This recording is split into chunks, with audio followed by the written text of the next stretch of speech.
الحمد لله نحمده ونستعينه ونستغفره ونؤمن به ونتوكل عليه ونعوذ بالله من شرور أنفسنا ومن سيئات أعمالنا من يهده الله فلا مضل له ومن يضلل فلا هادي له ونشهد أن لا إله إلا الله وحده لا شريك له ونشهد أن سيدنا ومولانا محمدا عبده ورسوله صلى الله تعالى عليه وعلى آله وأصحابه وبارك وسلم تسليما كثيرا كثيرا أما بعد فأعوذ بالله من الشيطان الرجيم بسم الله الرحمن الرحيم وسارعوا إلى مغفرة من ربكم وجنة عرضها السماوات والأرض أعدت للمتقين الذين ينفقون في السراء والضراء والكاظمين الغيظ والعافين عن الناس والله يحب المحسنين وقال الله تعالى خذ العفو وأمر بالعرف وأعرض عن الجاهلين وقال النبي صلى الله عليه وسلم إنما بعثت لأتمم مكارم الأخلاق وقال النبي صلى الله عليه وسلم ما شيء أثقل في ميزان المؤمن يوم القيامة من خلق حسن صدق الله العظيم. میرے واجب الاحترام میرے بزرگوں اور میرے دوستوں میرے معزز ساتھیوں، چونکہ مادر علمی کی طرح ہی ہے، سب طلبہ ہی ہے، تو کوئی بیان کرنا تو مقصود نہیں ہے، بس کچھ مذاکرہ کرنا مقصود ہے. جو تعلیمی علمی کے دور میں جو سبق یاد کیا تھا اسی کو سنانا ہے. اللہ تبارک و تعالی میری زبان سے ایسی بات کہلوائے جو میرے لیے بھی فائدہ ہو اور آپ حضرات کے لیے بھی فائدہ مند ہو اور ہمیں اس پر عمل کرنے کی توفیق نصیب فرمائے. میں نے آپ کے سامنے قرآن مقدس کی 2 آیت کریمہ اور نبی اکرم صلی اللہ علیہ وسلم کے ارشادات میں سے 2 حدیث شریف کی تلاوت کی. قرآن کریم کی جس آیت کریمہ کی تلاوت کی، اللہ تبارک و تعالیٰ فرماتے ہیں وَسَارِعُوا إِلَى مَغْفِرَةٍ مِّن رَّبِّكُمْ وَجَنَّةٍ عَرْضُهَا السَّمَاوَاتُ وَالْأَرْضُ. اللہ فرماتے ہیں اپنے مومن بندوں سے کہ تم دوڑو، تم لپکو، تم جلدی کرو اپنے رب کی طرف کہ جس کی چوڑائی آسمان اور زمین سے بھی زیادہ ہے. اُعِدَّتْ لِلْمُتَّقِينَ، جو اللہ تعالیٰ نے پرہیزگار اور اپنے متقی بندوں کے لیے تیار کی ہے. اللہ فرماتے ہیں کہ متقی اور پرہیزگار کون لوگ ہیں؟ الذین ينفقون فی السراء والضراء.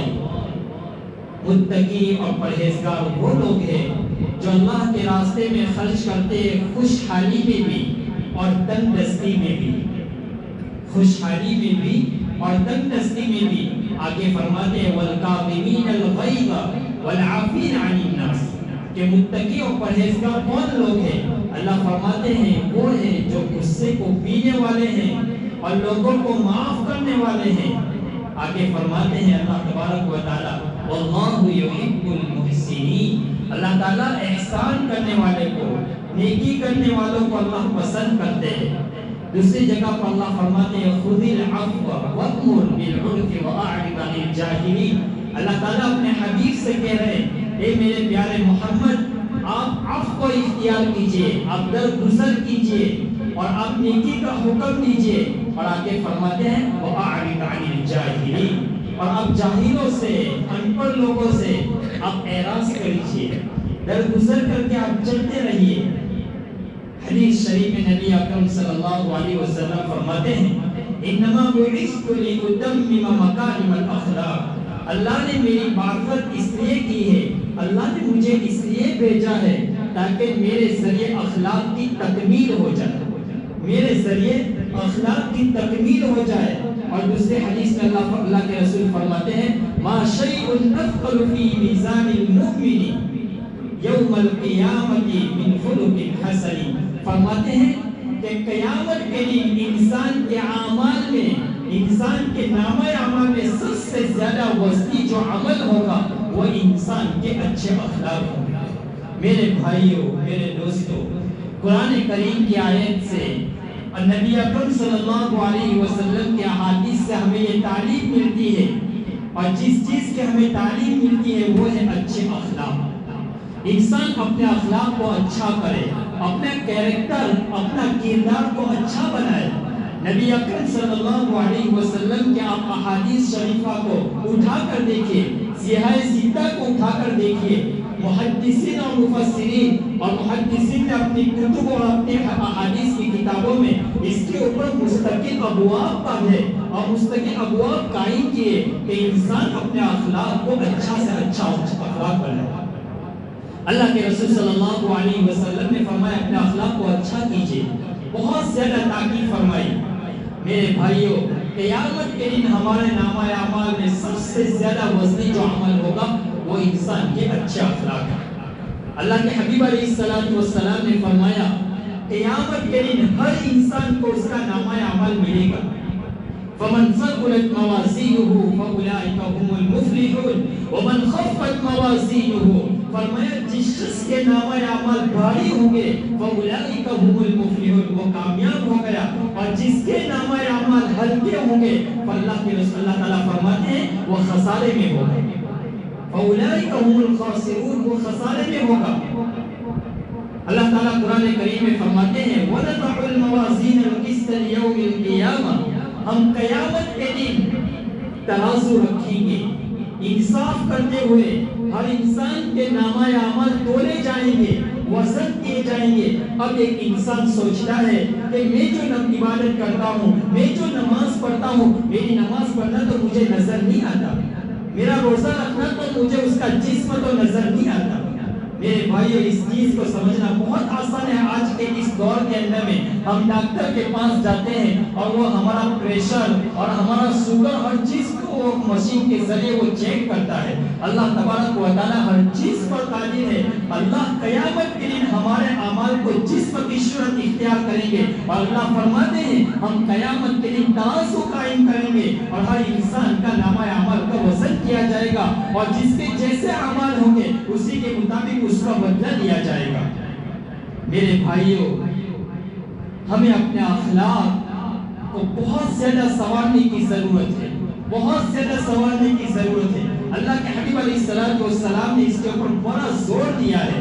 اللہ کے حبیب علیہ السلام نے اسی لیے تو فرمایا کہ دو چیزیں ایسی ہیں جو انسان کو جنت میں لے جانے والی ہے، اور دو چیزیں ایسی ہیں کہ کثرت کے ساتھ وہ انسان کو جہنم میں لے جانے والی ہے۔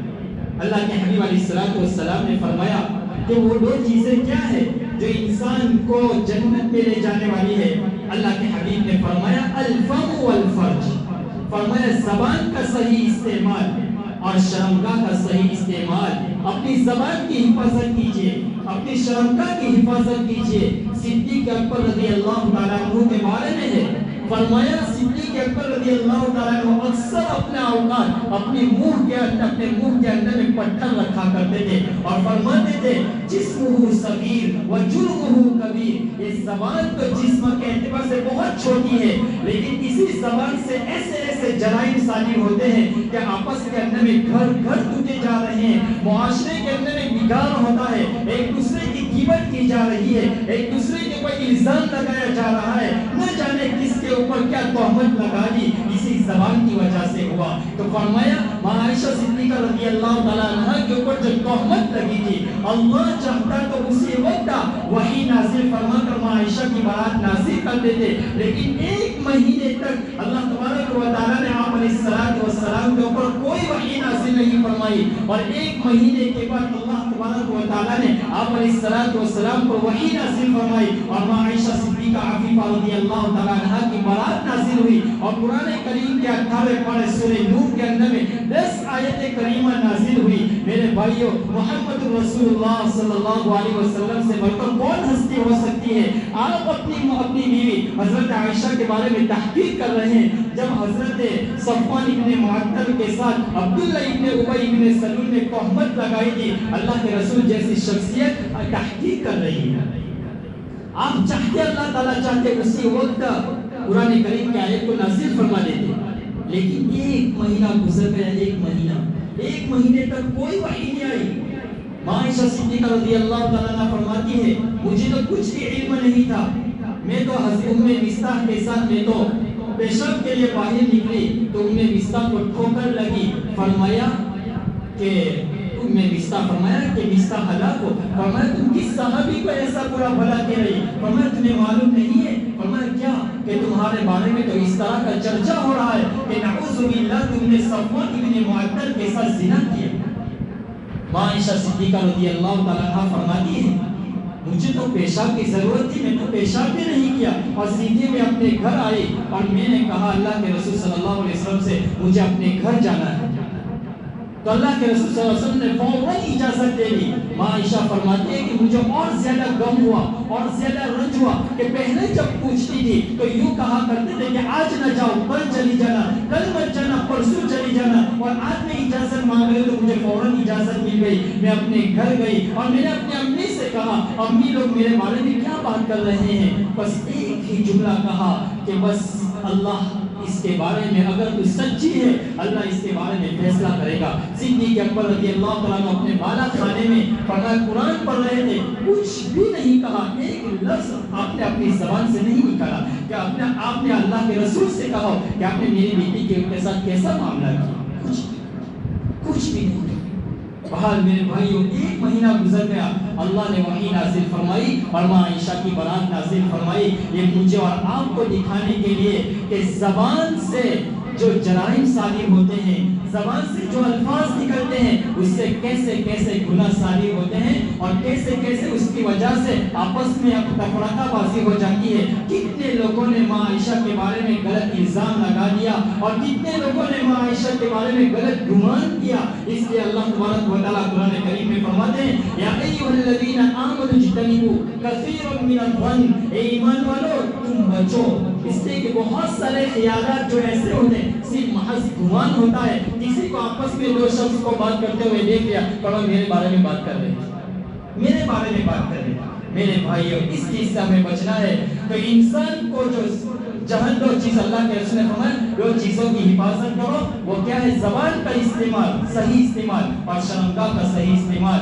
اور فرمایا دو چیزیں انسان کو کثرت کے ساتھ جہنم میں لے جانے والی ہے، وہ کیا ہے زبان کا غلط استعمال اور اپنی شرمگاہ کا غلط استعمال، اپنی شرمگاہ کا غلط استعمال۔ میرے بھائیوں آج ہمارے معاشرے میں اسی زبان کے غلط استعمال کی وجہ سے اور اسی شرمگاہ کے غلط استعمال کی وجہ سے ایسا ماحول ہو چکا ہے۔ میرے بھائیوں میں کیا آپ کے سامنے بیان کروں، نوجوان لڑکیاں بالکل نوجوان اپنے شباب کے اوپر 15-18 سال کی بچیاں موبائل ماں باپ نے حوالے کر دیا اور اسی موبائل کے ذریعے وہ رات کی تنہائی میں اپنے پرائیویٹ روم کے اندر میں بیٹھ کر وہ کسی کے ساتھ بات کر رہی ہے، اپنے جسم کی ننگی تصویریں ان کے اوپر سینڈ کی جا رہی ہے اور ان کے اوپر پوسٹ کی جا رہی ہے۔ میرے بھائیوں اپنے اولاد کی فکر کی بہت ضرورت ہے، باہر چونکہ یہاں بہت زیادہ طلبہ ہے، اسٹوڈنٹ ہے، میرے ساتھی لوگ ہیں سب، تو میں اسی کے مطابق انشاءاللہ کسی اور موقع کے اوپر اسی ٹاپک کو اور بیان کروں گا۔ باہر نبی اکرم صلی اللہ علیہ وسلم نے فرمایا کہ دو چیزیں انسان کو جنت میں لے جانے والی ہے، ایک ہے زبان کا اچھا استعمال اور شرمگاہ کی صحیح استعمال، اور دوسری چیز جو انسان کو کثرت کے ساتھ جہنم میں لے جانے والی ہے وہ ہے زبان کا غلط استعمال اور شرمگاہ کا غلط استعمال۔ اللہ کے حبیب علیہ السلام فرماتے ہیں اللہ کے حبیب فرماتے ہیں کہ ان الانسان لیدرک، فرمایا انسان کو اللہ کے حبیب فرماتے ہیں کہ بحسن خلق حسن، اس حدیث شریف ہے کہ فرمایا انسان کا قیامت کے دن سب سے زیادہ اس کا عمل جو وزنی ہوگا وہ اس کا اچھا اخلاق ہے۔ میرے بھائیو اللہ کے حبیب علیہ السلام فرماتے ہیں کہ اچھے اخلاق والا مومن فرمایا وہ درجہ پا لیتا ہے اس شخص کا جو رات بھر قیام کرتا ہے اور دن بھر روزہ رکھتا ہے۔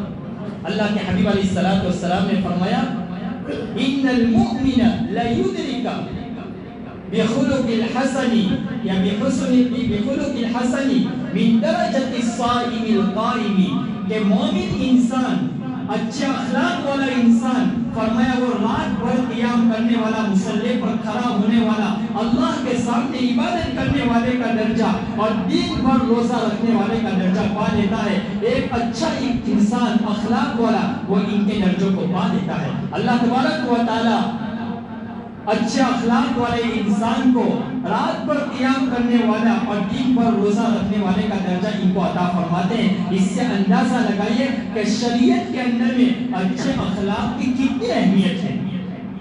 نبی اکرم صلی اللہ علیہ وسلم کے اخلاق کیسے تھے؟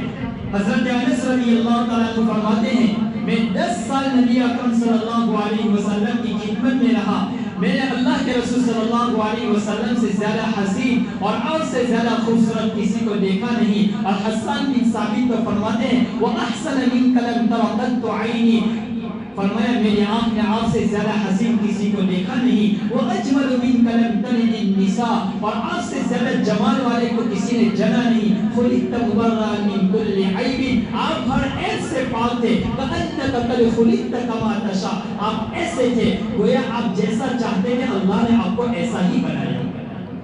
میرے بھائیو، حضرت انس رضی اللہ عنہ فرماتے ہیں نبی اکرم صلی اللہ علیہ وسلم کا دست مبارک اتنا نرم تھا، آپ کا گوشت دست مبارک کا گوشت اتنا نرم تھا، فرمایا ریشم سے بھی زیادہ نرم تھا، ریشم سے زیادہ نرم تھا۔ فرمایا میں نے مجھ کو انبر میں وہ خوشبو نہیں پائی جو میں نے اپنے آقا جناب محمد رسول اللہ صلی اللہ علیہ وسلم کے پسینے میں پائی۔ وہ حضرت انس فرماتے ہیں میں نبی اکرم صلی اللہ علیہ وسلم کے ساتھ 10 سال رہا، 10 دن نہیں، 10 گھنٹے نہیں، 10 مہینے نہیں، 10 سال کا عرصہ میں نے گزارا۔ اور میرے بھائیو، جو انسان جس کے ساتھ جتنا زیادہ عرصہ اور جتنا زیادہ وقت لگاتا ہے اس کو پتا چلتا ہے کہ سامنے والے کے اخلاق کیسے ہیں۔ اور عام طور پر انسان کا اپنی بیوی کے ساتھ زیادہ واسطہ ہوتا ہے، اپنے بچوں کے ساتھ زیادہ واسطہ پڑتا ہے، اپنے ماتحتوں کے ساتھ، اپنے خادموں کے ساتھ، اپنے دوستوں کے ساتھ، اپنے عزیز و اقارب کے ساتھ زیادہ واسطہ پڑتا ہے، تو وہ جانتا ہے کہ انسان کے اخلاق کیسے ہیں۔ تو نبی اکرم صلی اللہ علیہ وسلم اپنے خادموں کے ساتھ کیسا تعلق رکھتے تھے، آپ کے اخلاق کتنے عالی تھے کہ آپ کی خدمت میں رہنے والا 10 سال حضرت انس فرماتے ہیں کہ آپ نے مجھے کبھی ڈانٹا نہیں، کبھی جھڑکا نہیں، کبھی آپ نے مجھے یہ نہیں کہا کہ یہ کیوں کیا، اور میں نے کوئی کام نہیں کیا تو آپ نے مجھے یہ بھی نہیں کہا کہ یہ کیوں نہیں کیا۔ اور میرے بھائیوں، ہم اپنے آپ کو دیکھیں کہ آج ہمارا اپنے ماتحتوں کے ساتھ ہمارا رویہ کیسا ہے، اپنی بیوی کے ساتھ، اپنے بچوں کے ساتھ، اپنے خادموں کے ساتھ، اپنے نوکروں کے ساتھ، اپنے دوست و احباب کے ساتھ ہمارا رویہ کیسا ہے۔ آج کی زبان میں اگر یوں کہا جائے کہ حضرت کا بلڈ پریشر ہائی ہو گیا، اور یہ بلڈ پریشر بھی اتنا سمجھدار ہے کہ اپنے سے کم والے کے اوپر ہائی ہو جاتا ہے، اپنے سے اوپر والے کے اوپر ہائی نہیں ہوتا۔ کلو کے مقابلے میں اگر 2 کلو والا ہے تو اس کے اوپر ہائی نہیں ہوتا، کلو کے مقابلے میں اگر آدھا ہے اس کے اوپر ہائی ہو جاتا ہے۔ یہ بھی بڑا سمجھدار ہے۔ میرے بھائیوں، آقا نامدار جناب رسول اللہ صلی اللہ علیہ وسلم کا اخلاق کو دیکھیے۔ حضرت انس فرماتے ہیں، ابو داؤد شریف کی روایت ہے کہ اللہ کے رسول صلی اللہ علیہ وسلم نے ایک مرتبہ مجھے کسی کام کے لیے بھیجا، میں باہر گیا، بچوں کے ساتھ کھیلنے میں لگ گیا۔ نبی اکرم صلی اللہ علیہ وسلم انتظار فرماتے رہے اور اللہ کے رسول صلی اللہ علیہ وسلم آئے باہر، اور میں کھیلنے میں مشغول تھا، میرے کاندھے کے اوپر ہاتھ رکھا، میں نے پلٹ کر دیکھا تو حضور پاک علیہ السلام تھے۔ آپ مسکرا دیے اور آپ نے صرف اتنا ہی کہا کہ حضرت انس سے کہا یا انیس، فرمایا اے انیس، جس کام کا میں نے آپ کو حکم دیا تھا وہ کام نہیں کیا، بس اتنا ہی کہا۔ نہ مجھے ڈانٹا، نہ مجھے جھڑکا، نہ میرے اوپر غصے ہوئے، بلکہ پیار سے مسکراتے ہوئے کہا کہ جس چیز کا میں نے آپ کو حکم دیا تھا وہ نہیں کیا۔ یہ نبی اکرم صلی اللہ علیہ وسلم کے اخلاق تھے۔ یہ امت کو درس دینا تھا کہ امت اپنی زندگی کے اندر میں حسن اخلاق اور اچھے اخلاق کو لے کر آئے۔ میرے بھائیوں، اپنی زندگی کو صحیح روح کے اوپر ڈھالیے، اپنی زندگی میں اچھے اعمال کیجئے، عمل صالحہ کیجئے اور اپنے اندر اچھے اخلاق لے کر آئیے۔ نبی اکرم صلی اللہ علیہ وسلم کی سیرت جب ہم پڑھتے ہیں کہ حضور پاک علیہ السلام نے اپنے صحابہ کے ساتھ، اپنے ماتحتوں کے ساتھ کیسی زندگی گزاری، اللہ کے حبیب علیہ السلام نے کفار مکہ کے ساتھ کیسا ان کے ساتھ سلوک کیا۔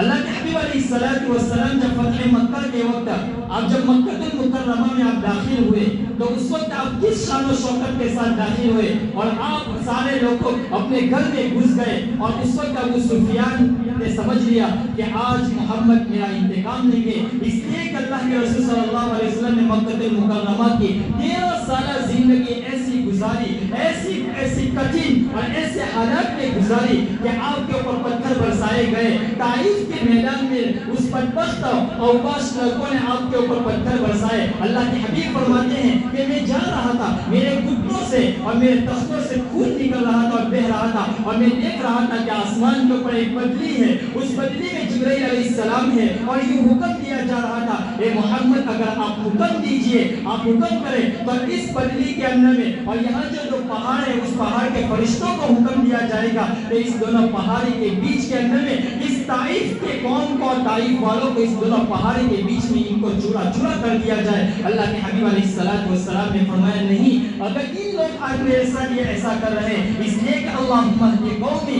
فإنہم لا یعلمون، یا اللہ یہ میری قوم مجھ سے ناواقف ہے، مجھے جانتی نہیں ہے، آپ انہیں معاف کر دیجئے، اگر وہ مجھے جانتی تو میرے ساتھ ایسا سلوک نہیں کرتی۔ اللہ کے رسول نے انتقام نہیں لیا۔ اللہ کے رسول صلی اللہ علیہ وسلم جب مدینہ میں تھے تو آپ کی بیٹی حضرت زینب رضی اللہ تعالیٰ عنہ مکہ میں تھی، آپ نے اپنے داماد ابو العاص سے کہا ابو العاص جب آپ مکہ جاؤ تو میری بیٹی کو بھیج دینا۔ ابو العاص نے کہا کہ ٹھیک ہے۔ ابو العاص نے آپ کی بیٹی حضرت زینب رضی اللہ تعالیٰ عنہ ابو العاص کی بیوی ہے تو ابو العاص نے آپ کی بیٹی اللہ کے رسول کی بیٹی کو اونٹ پر بٹھا کر جب رخصت کیا تو دین کے 10 دن کے دھارے دین کے اس وقت وہ نکل رہی تھی تو ابو سفیان نے دیکھا اور حبار بن اسود نے دیکھا کہ محمد کی بیٹی وہ بھی دین دہارے وہ ہمارے سامنے سے جا رہی ہے، مکہ سے مدینہ جا رہی ہے، فرمایا ہمیں گوارا نہیں۔ تو حبار بن اسود نے تیر مارا اور جس اونٹنی کے اوپر حضرت زینب رضی اللہ عنہ سوار تھی وہ اونٹنی بلکی اور اوپر سے حضرت زینب رضی اللہ عنہ گر پڑی، جو حمل سے تھی وہ حمل بھی ساقط ہو گیا، بہت زیادہ آپ کو تکلیف ہوئی۔ ابو سفیان نے کہا کہ اس کو ہم جانے نہیں دیں گے، رات کے اندھیرے میں اس کو روانہ کریں گے تاکہ ہمارا فخر کہیں ختم نہ ہو جائے، ہمارا غرور ختم نہ ہو جائے۔ فرمائے لوگ ہمیں کہیں گے کہ تمہارے آنکھوں کے سامنے محمد کی بیٹی نکل کر مدینہ چلی گئی، فرمایا رات کو رخصت کرنا۔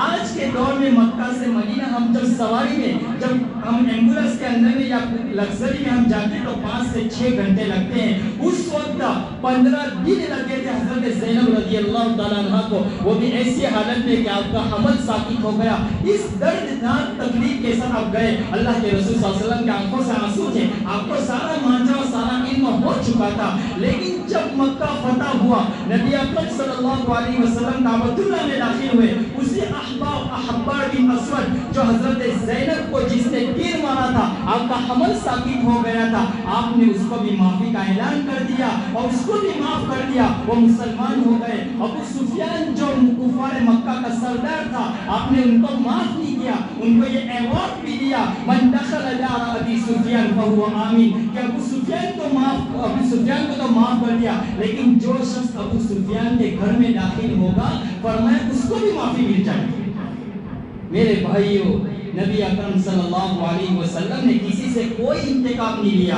آپ علیہ السلام کی زندگی ہمارے لیے آئیڈیل ہے، ہمارے لیے نمونہ ہے، ہمارے لیے اسوہ ہے۔ لقد کان لکم فی رسول اللہ اسوۃ حسنہ، کہ اللہ کے رسول کی زندگی تمہارے لیے نمونہ ہے، آئیڈیل ہے۔ میرے بھائیوں، ہم کسی سے انتقام نہ لیں، کسی سے بدلہ نہ لیں۔ اللہ کے رسول نے معاف کر دیا، اگر کسی نے ہمیں گالی دی، کسی نے ہمیں برا بھلا کہہ دیا، اگر وہ معافی مانگ رہے انہیں معاف کر دو۔ میرے بھائیوں معاف کر دو، معافی اللہ کو خوب پسند ہے اور اللہ معاف کرنے والے سے خوش ہوتا ہے۔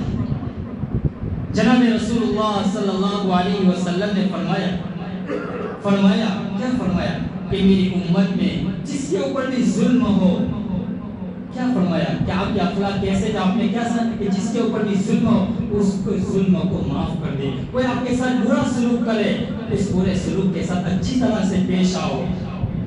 میرے بھائیوں، جو آپ سے توڑے انہیں آپ جوڑنے والے بنو، سل من قطعک واعف عمن ظلمک واحسن من اساء الیک، کہ جو آپ کے ساتھ برا کرے آپ ان کے ساتھ اچھا سلوک کیجیے۔ نبی اکرم صلی اللہ علیہ وسلم نے جب دعوت دی آپ کے چچا ابو لہب اس نے گھر جا کر کہا اپنے بیٹوں سے عتبہ اور عتیبہ سے کہ محمد کی بیٹیوں کو طلاق دے دو. وہ دونوں بدبخت حرم کے اندر میں آئے, نبی اکرم صلی اللہ علیہ وسلم کے چہرے انور پر تھوکا اور تھوکنا اتنا بس نہیں کیا اور فرمایا محمد تیری بیٹیوں کو طلاق دے. میرے بھائیوں, ہمیں کسی نے دین کے خاطر ہمارے کمر کے اوپر کسی نے گندی بوجھ نہیں ڈالی, کسی نے گندی بوجھ نہیں ڈالی. اللہ کے رسول صلی اللہ علیہ وسلم سجدے میں تھے, عقبہ ابن ابی معیط آئے اور گلے کے اندر میں چادر ڈال کر آپ کو گھسیٹ رہے تھے. اللہ کے رسول کو اتنی زیادہ تکلیف ہوئی, آپ نے کوئی انتقام نہیں لیا. آپ نے ابو لہب کے دونوں بیٹوں سے کوئی انتقام نہیں لیا, دین کے خاطر اپنی بیٹیوں کی طلاق کو آپ نے برداشت کیا. میرے بھائیوں, اگر کوئی ہمارے ساتھ بھی برا سلوک کرے ہم معاف کرنے والے بنے. حضرت حسن بصری رحمۃ اللہ علیہ راستے سے جا رہے تھے, ایک شخص نے آپ کی غیبت کی. حضرت حسن بصری نے سنا, آپ گھر آئے, ایک تشت لی, اس کے اندر بہترین کھجوریں رکھی اور اپنے خادم سے کہا کہ ان کو جا کر دے کر آؤ اور یوں کہو کہ اس سے ذرا میرے پاس کوئی چیز نہیں ہے جو آپ کی خدمت میں پیش کرے. تو جب ان کے پاس وہ ہدیہ بھیجا اور یہ کہا تو وہ شخص اتنا تعجب کرنے لگا. یہ مولانا ابرار صاحب گھولیاوی رحمۃ اللہ علیہ فیض ابرار میں لکھا ہے. فرمایا اتنا زیادہ تعجب کرنے لگا تو فرمایا کہ میں نے تو آپ کی غیبت کی اور آپ نے میرے ساتھ یہ سلوک کیا. فرمایا آپ نے اتنا بڑا میرے ساتھ احسان کیا ہے کہ اپنی نیکیاں مجھے دے دی اور اس کا پتہ مجھے کل قیامت کے دن پتہ چلے گا کہ تم نے ساری نیکیاں میرے نامہ اعمال میں بھیج دی. اس کے مقابلے میں کچھ بھی نہیں, کچھ بھی نہیں. میرے بھائیو, حضرت جنید بغدادی, آخری بات کہہ کر بات ختم کر دیتا ہوں. حضرت جنید بغدادی رحمۃ اللہ علیہ راستے سے گزر رہے تھے, اپنے خادموں کے ساتھ, مریدین کے ساتھ گزر رہے تھے تو کسی نے کہا وہ کافر. جنید بغدادی سے کہا وہ کافر. تو حضرت جنید بغدادی رحمۃ اللہ علیہ رونے لگے. تو کہ جو مریدین تھے تو غصے ہو کر, حضرت یہ مقام تو غصے ہونے کا اور غضبناک ہونے کا تھا, ان کو مارنے کا تھا, اور آپ رو رہے ہیں. فرمایا کتنا زبردست جواب دیا, قابل رشک نہیں بلکہ قابل اشک جواب دیا. فرمایا میں سوچ رہا تھا کہ نبی اکرم صلی اللہ علیہ وسلم کا امت کا ایک جنید کافر جیسا ہے تو مسلمان کیسا ہوگا. آپ صلی اللہ علیہ وسلم کا امت کا ایک فرد جنید کافر جیسا ہے تو مسلمان کی کیا شان ہوگی. میں اس کے اوپر رو رہا ہوں. میرے بھائیوں, ہم